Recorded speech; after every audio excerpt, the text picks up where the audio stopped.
Hi, my name is Rob Stephenson. I'm a mental health campaigner, passionate about smashing the stigma of mental ill health in the workplace and really inspiring people to get behind their well-being and manage stress and work on the proactive measures and things that we can do to stay well. I'm the founder of the Inside Out Leaderboard, which showcases senior leader role models who are open about their challenges of mental ill health. And I'm the CEO of Form and the FormScore app, which is a movement first and foremost, but it's a technology solution that helps us connect with a new language of communicating on how we are today. And we're going to start with that. I'm going to ask you, how are you today? And for those that were at the conference last year, we did this in a live setting, and I miss being on stages, right? But we asked that question and we had a discussion with the person next to us about how they were feeling today. So I'm going to tell you how I am today. Today, I'm a 7 out of 10. I'm on good form. And the form score is all about giving ourselves this number out of 10 each day to really look to just notice how we're feeling and build that self-awareness of what is driving our well-being. So 7 out of 10 is good form. These are the questions that I ask myself. And what I'd invite you to do is reflect on those questions yourself. So how motivated are you? I'm feeling pretty motivated right now. My energy levels are a little bit low. I'm experiencing long COVID, which is the post-viral nervous system challenges of coronavirus that is now getting talked about a little bit more. Tasks and decisions feel a little bit easy for me, even though my energy levels are quite low. I slept okay last night, could have done with a little bit more. Exercise is a big one for me. I'm a big cyclist, and normally I'd be riding my bike 4 or 5 times a week. Because of long COVID, I can't ride that at all. And I would say the combination of exercise, sleep, and energy is stopping me from being a 9 out of 10, and it's pushing me to being a 7. My diet has been nutritious and balanced. I feel a strong sense of purpose, and I actually feel really connected to friends, family, and colleagues. And I'm balancing stress with moments of recovery pretty well. So the other one that's really important right now is kind of finances and your financial well-being. I'm fortunate enough to be quite relaxed about finances, but I know in the current economic climate, this will be a worry. So reflect on those questions and think, how are you today? And where you might fit on this scale. So as you can see, our 7 is good form. Some of us might be a 4, a 5, and that's fine. That's like totally a part of being human. Some of us might be an 8, 9, or even a 10. If we're a 3, 2, then that's a real strong sign that we need to go and seek some help. And if we're in a crisis mode, we're probably not watching this, and hopefully we are seeking that help. But those low scores are a warning sign to us to go and get professional help from our doctor, a therapist, or whatever resources you have within the workplace. This is not a diagnostic tool. It is a self-reflection tool and a connection tool, but it's helpful to know when we might need to go and seek some more structured help. So how are you today? I'm going to invite you to reflect on that question. And this is a recorded session, but we're going to try and make it a little bit interactive. So we've got a live poll that we can do. So I'd invite you to open up your cameras and scan that QR code, which means just hold the camera so it can see that code. You'll get a notification, open form poll now. And this is totally anonymous. And when you open up the poll, you can then select your score out of 10 each day as you're feeling today. And then send that to the poll. As I say, it's not collecting any data. It's just your anonymous number. So you can see my 7 out of 10 is there. Now, when you then click view results, you'll see those populate in real time as other people watching the summit and watching this talk put their results in. And then I'll be able to see after the event how we're feeling today. Typically, during the pandemic, we're averaging a 6 out of 10. And that's probably a whole point lower than pre-pandemic, where we were a 7. But as I say, if you're experiencing that 3, 4 out of 10, just think about whether you need to seek help. 4, 5, 6, That's okay. Just what is driving that? Is it sleep? Is it exercise? Is it connections? And then what can you do to tweak it? So it's a really interesting tool. I'm going to talk you through how we're evolving this and have evolved this into an app. But what I'd also invite you to do is have a conversation with somebody today. So after the conference, during the lunch break, talk to somebody about your score and invite them to share how they're feeling. We don't need to really go into the detail of why we're feeling how we're feeling, but this is a really nice way to be able to connect over something really important right now, which is our mental well-being, in a language, the score out of 10, that's easy to understand and that is not stigmatized. So really invite you to do that and just think about how that makes you feel, that level of connection. So thanks for doing that. Right. So let me tell you a bit about FormScore.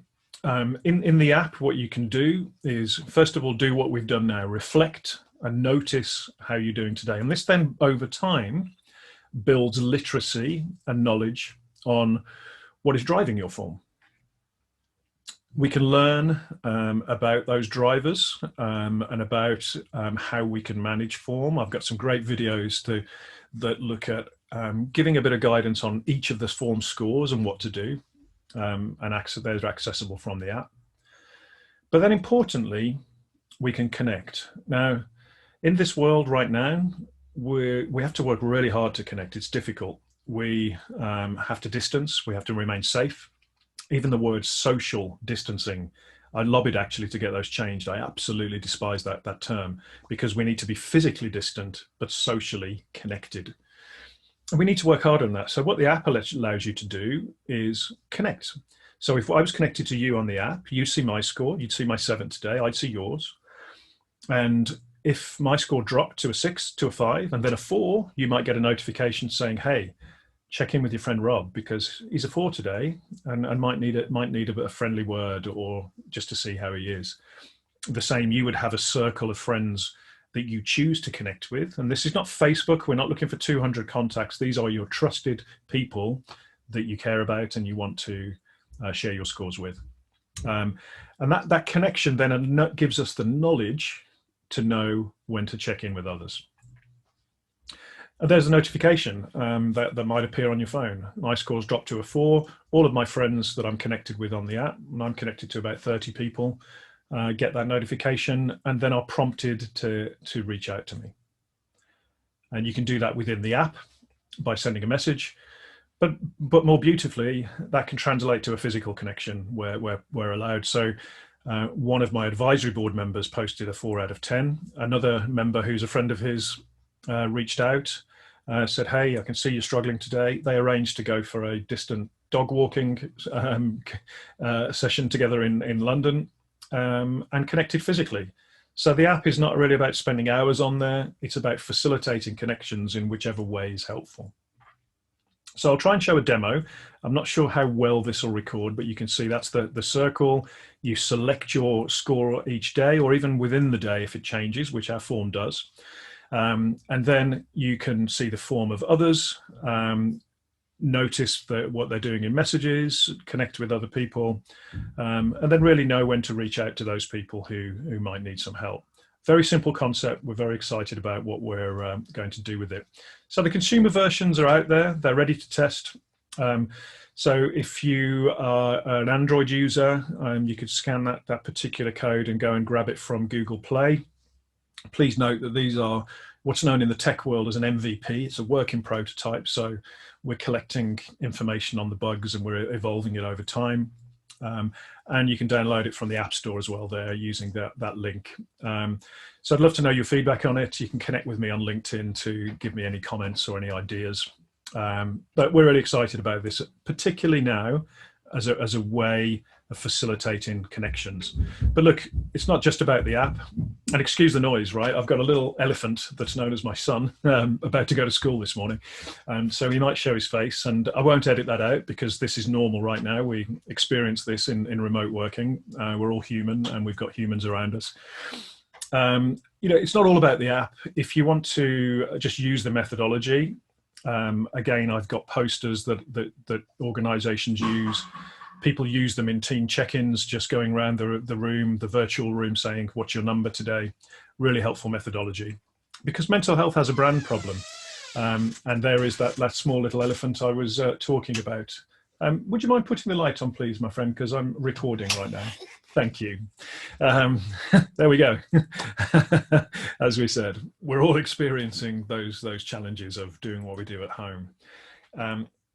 So thanks for allowing me to share this with you.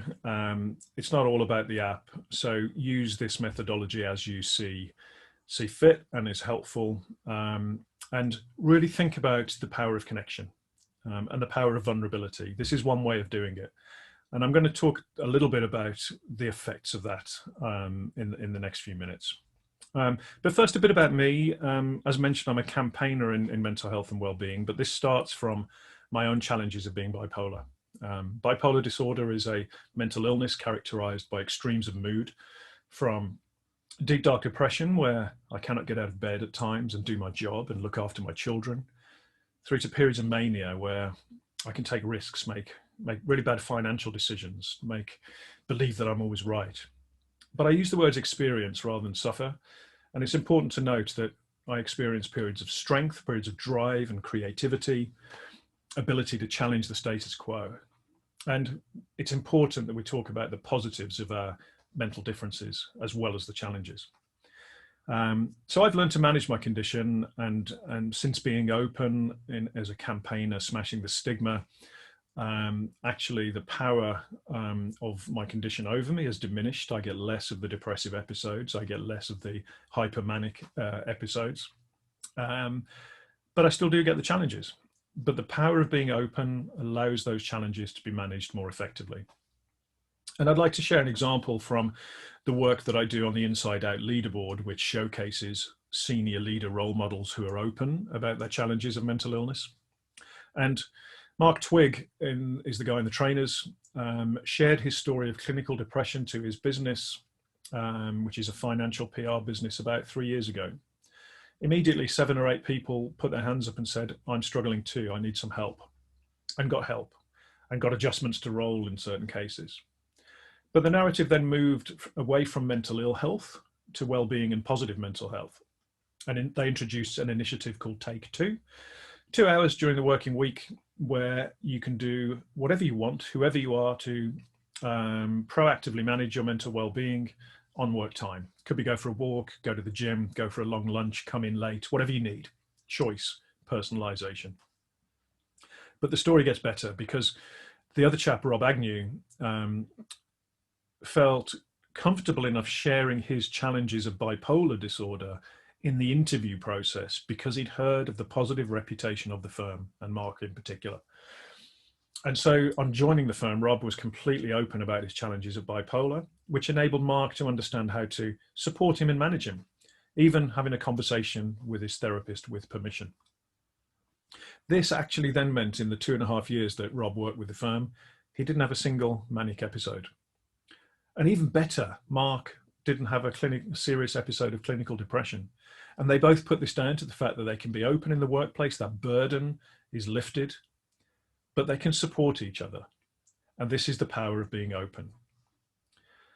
And this happened to me the other day. So about 8 days ago, I woke up because of the challenges I'm experiencing physically for long COVID and my inability to exercise. It all got on top of me. I woke up, I was a 4 out of 10. Now, for me, a 4 out of 10 can mean I'm in bed, not doing my job. But I managed to get up because I got something quite important and exciting to do. And so I posted my 4 out of 10 on the FormScore app. And as a campaigner, I always put this out there publicly. So I put it on my LinkedIn post as well. And I got 13 messages of support immediately on the app. I got 44 supportive comments on the LinkedIn post, some personal messages, some WhatsApp messages, some emails, and some calls from people checking in with me. I even got a song suggestion from a good friend, and another good friend sent me 4 amazingly beautiful photographs from her morning walk. The outcome of all of this was, by the time I went to bed, I was on a 6 out of 10 on average form and feeling much more positive about things in my life. Now, that wouldn't have happened without that ability to be open. Now, I'm fortunate, and I'm grateful for this, that I'm a campaigner that can be. But I think all of us, if we can be a little bit more vulnerable, share those form scores, be a little bit more open, then the power of the challenges that we face is diminished, the negative power. So trying to do that can be really, really helpful. I'd like to share a couple of coping strategies with you that I've had to use to try and deal with the long COVID stuff that I'm experiencing.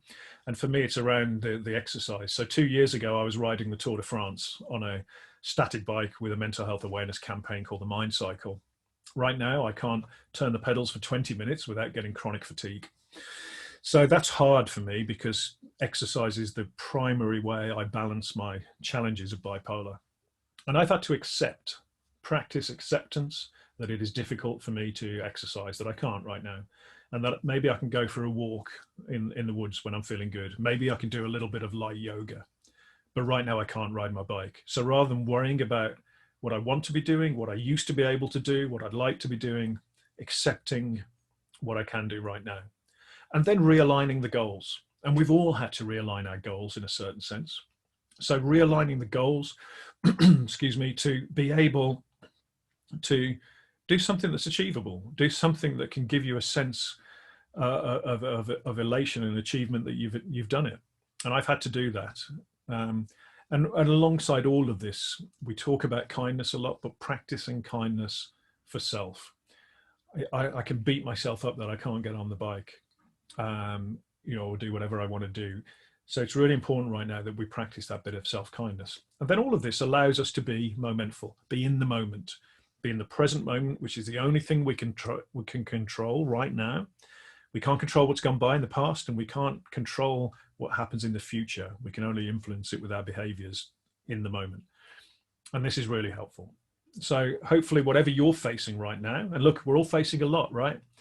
And we can feel a bit overwhelmed. So take a breath, pat yourself on the back and say, well done. We've got through this so far and we'll continue to get through it. But hopefully these strategies can help a little bit. So I'd like to just think of another interactive exercise. Now, we won't do this one in real time, but the power of being open.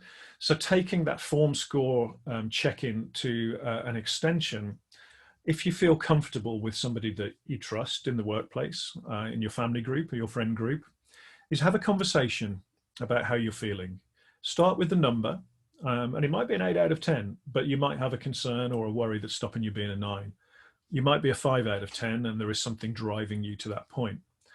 But share that, share the driver behind it, and then ask the other person if they're willing, and invite them to participate as well.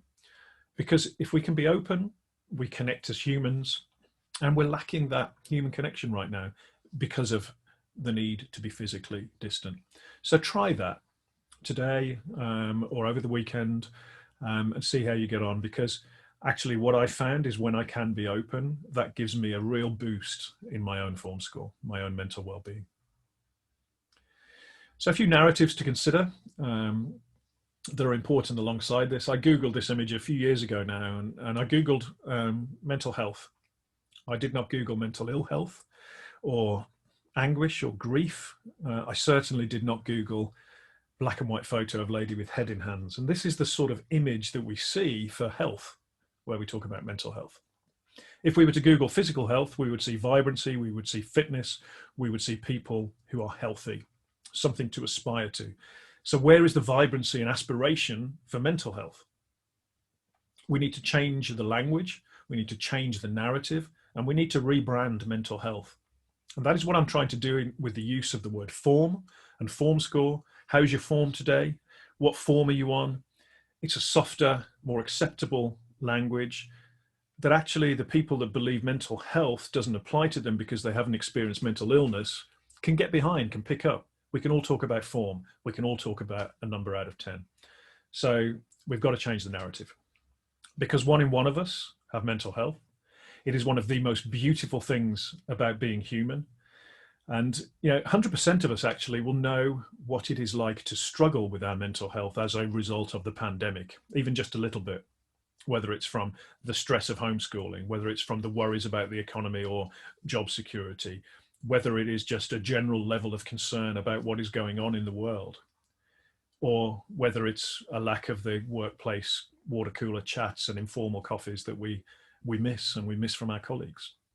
So we'll all know what it is to struggle. My hope with this is that the levels of empathy for people who struggle regularly with mental ill health are increased, because we're all experiencing a challenge, and we all exist on that continuum. So the colors represent the same colors you will have seen on the form poll. I'm trying to make this vibrant as well.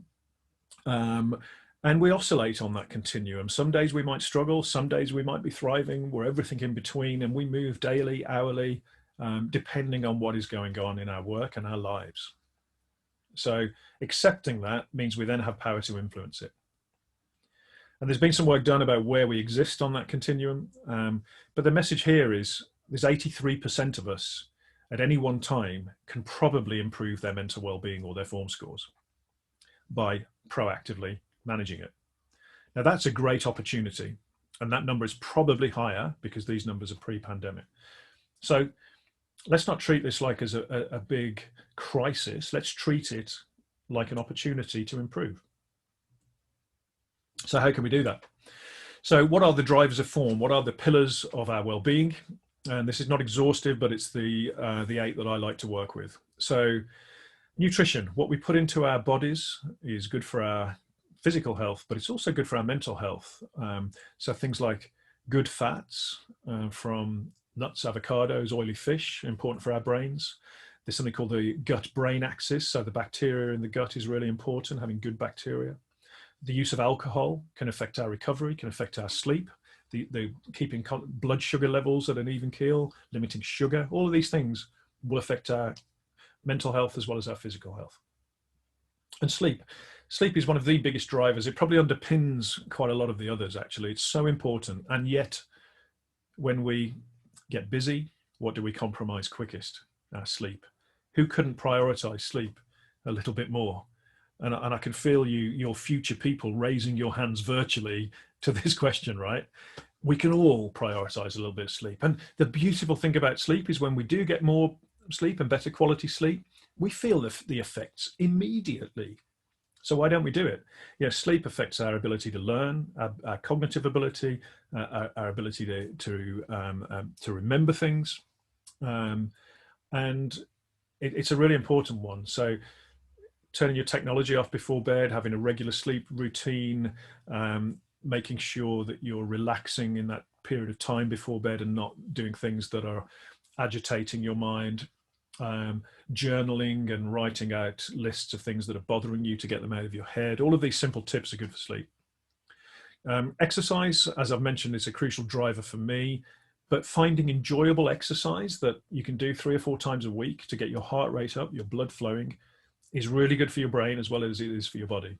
It balances stress, it makes sleep better, it helps counteract the stress hormones that I'll talk about in a minute. But make it enjoyable. If you don't like going to the gym, don't go to the gym. If gardening is your thing, do gardening. If you like to go for walks in the countryside, do that. Find something that's enjoyable, preferably that gets you outside, ideally with other people. Great boost to your well-being. Social connections I've touched on quite a bit, but the point I'd make here is we have to work hard to connect with people that make us happy and that boost our form.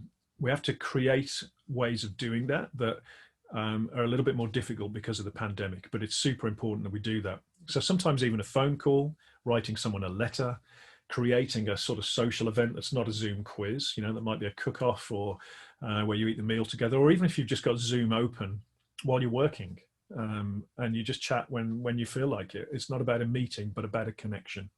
So think creatively, see what you can do there.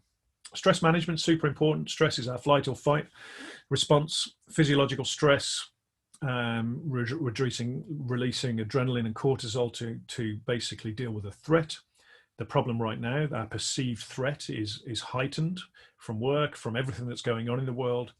We need to really work hard at balancing that with moments of recovery, breaks between meetings, buffers between work day and home life, pursuit of hobbies. We're working harder for some reason and longer hours, and yet we're not commuting. It makes no sense. Work less, focus on recovery more.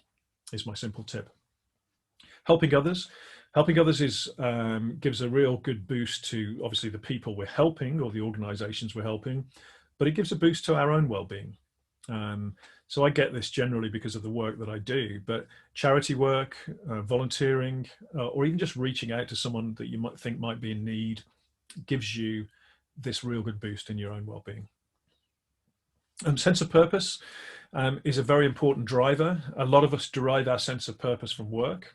And that might have been eroded in terms of the way we're working, where we're working, how we're working. So it's important to think about what is your why, what is driving you in your life, and do you need to bring something else in to satisfy that need for a sense of purpose? Could be a hobby, could be a new skill, if you've got the time, whatever it might be. Or are we getting that from work, or do we need to work hard to create those moments where we get it from work? But it's worth reflecting on. Financial well-being, big driver for a lot of people right now. I don't have all the answers to this, but I think if we're worried about our finances, my advice here is to get stuck into it. There's plenty of advice out there from your financial advisors, your mortgage providers, your banks, Citizens Advice Bureau, workplace. Tap into that. Don't let these stresses build up and ignore them, because they will then start affecting sleep, your stress management, everything else. But I do recognize that finances can be tough for a lot of people right now. So I feel you there. I'd like to talk a little bit about burnout, very relevant for this conference, because I think there is a danger that there's a risk of burnout. As I mentioned, we're working longer hours, doing more, and we're not commuting, and we don't have those enforced breaks of even just walking to a meeting room or to go to a meeting at a client or whatever it might be. So are we risking burning out? And there's something called the stress pressure curve, or the arousal curve. And we need an optimal amount. We need a certain amount of pressure and stress to perform. I am in a stress state now because I'm presenting to you. If I wasn't, I probably wouldn't be presenting very well. And I'll let you be the judge of whether you think I am or not anyway. But, we need to be activated to perform. But the problem is, if we are continually activated, and again, it's that adrenaline and cortisol stress response that I mentioned, from feeling really wired about work, we can reach overload if we're not getting those breaks in the day. If we're doing back-to-back Zoom meetings for 8 hours a day, day in, day out, with little breaks, and then logging on again because our computer happens to be in our house, and that's where we work right now, or we live. We live in the office, or we kind of work from home. Which one is it? So we have to be disciplined and not allow it to tip into overload, because if that then continues, you can get to exhaustion and burnout. So what are the signs to look out for? Mental and physical exhaustion, a susceptibility to illness, greater susceptibility, a feeling of detachment could be present, definitely a lack of motivation, but also a lack of creativity and creative thinking, an increase in the sense of pessimism, and difficulty concentrating can be another sign. And all of this can lead to reduced performance. The difference between a lot of these symptoms and signs, which could also come with depression and burnout, is burnout tends to be focused very much on work issues, whereas depression can be your feeling of wider life will be there. So that's an important distinction. But if you're seeing these signs, seek professional help, go to the doctor, tap into the resources you've got in the workplace, because it's easier to deal with suspected burnout the earlier you catch it. And the way that we can avoid burnout is building our resilience capacity. Now, resilience is not strength. It's often misconceived as strength. Resilience is the ability or the capacity to prepare for, recover from, and adapt to the face of stress, challenge, and adversity. So it's kind of like making sure we've got plenty of stuff in the tank to be able to deal with what life is throwing at us. And life is throwing a lot of stuff at us right now. So all of those pillars of well-being that I mentioned before I give you a call to action really help us build our ability to withhandle stress, the sleep, the exercise, the taking the breaks. So it's almost thinking about that pressure curve is moving it up so we can perform with greater amounts of perceived pressure at high performance without tipping into that overload. But that isn't done by working harder and harder and longer. It's done by focusing on the drivers of form and the pillars of well-being. Okay. So what is my call to action to you today? Can you make mental health and well-being a strategic priority in your business if you are a leader, and help your people prioritize their mental health and well-being? Your people need you right now, and they will remember how you made them feel through these times. Can you make a personal investment in your own well-being and mental health? Can you choose to do something differently based on what you've heard today? One or two takeaways, micro steps to take it forward can be really helpful. Can you use the FormScore, how are you today, in your meetings, in your check-ins? Download the app if you want to, but finding that language to check in with people when we are physically distant and remote. And then finally, can you role model healthy behaviors in the workplace, in your family, in your friend groups? Can you talk about what you're doing to prioritize well-being? Can you inspire others around you to follow suit? Let's celebrate a good night's sleep. Let's talk about the bit of exercise we did at lunchtime. Let's remind people of the need to connect with those that make us happy, role modeling healthy behaviors.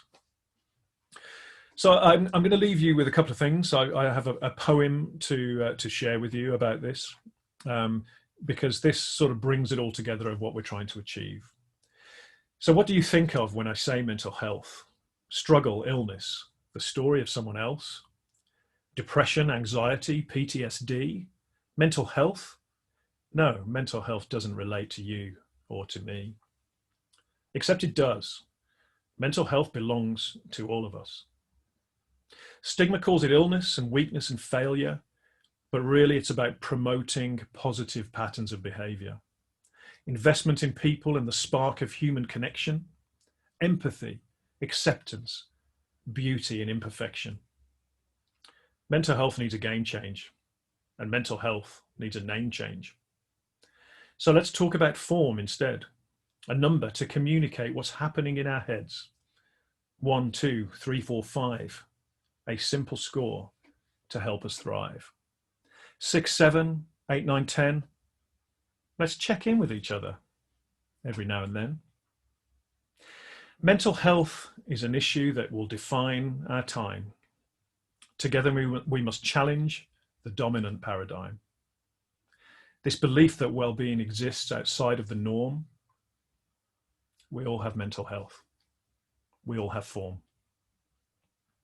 So I read a little bit of that wrong, but that was written by a friend of mine, Kate Phipps, who has really captured the essence of what I'm trying to do and what we're trying to do with the FormScore. So hopefully you enjoyed that. And then finally, I'll leave you with some advice from my 6-year-old daughter that she gave us a few years ago now, where I asked her to have a conversation about mental health. And Gabby, age 6, preferred to draw a little L above the M there and have a chat about our lentil health, or the health of our lentils. So I said to Gabby, look, how do we look after our lentil health? And she said, no accidents, Daddy, wear your helmet on your bike. And I thought that's a good literal answer from a 6-year-old. So I said, what about our brains then? How do we look after our brains? She said, think a lot. And I'm like, yeah, okay, use your brains, good idea. She drew a little healthy brain at the bottom there. Sometimes I think too much, but you know, it's sound advice. So I asked Gabby a more specific question. I said, Gabby, if you woke up one day and you were not feeling yourself, you felt sad, you didn't know why, you didn't want to get out of bed, you didn't want to play, what would you do? And Gabby looked at me like I was asking the most obvious question in the world. She said, Daddy, I would find someone who I love and I would tell them. I would talk. Find someone who you love and tell them. Talk. And then I said to Gabby, if you went to school one day and you saw someone sitting off to the side, not playing, looking sad, not looking themselves, what would you do? And this time Gabby looked at me like I was a complete and utter idiot. She couldn't understand why I was asking the question. She said, Daddy, I would go over and I would see if they're okay. I would ask if they're okay. So 2 things from a 6-year-old that we overcomplicate as adults and society. If you are struggling with your own mental health, which we will from time to time because of everything that is coming at us, find someone who you love or someone who you trust and talk, because talking is the start of the process to recovery. But more importantly, in the workplace, We have a privileged position that we see the behaviors of our colleagues. If we see those behaviors change, and we've got to look a bit harder right now because we're remote and distant, and use the FormScore or whatever method you can to notice when somebody is struggling, ask if they're okay. See if they're okay. Because I can tell you this, at the worst times of my depression, I did not always want to talk, but it was super, super helpful to know there were people available to listen. So thank you for listening to me today. So anything you want to follow up on, that's my a link to my LinkedIn profile, Rob Stephenson with a PH, but scan that, follow it with some questions, because normally this would be live and I could answer questions on the fly. Thank you for listening to me. Thank you for choosing this, this seminar, and I wish you well. Stay connected, stay well, and keep reaching out to people, because people in your network, they need you right now. Thank you so much.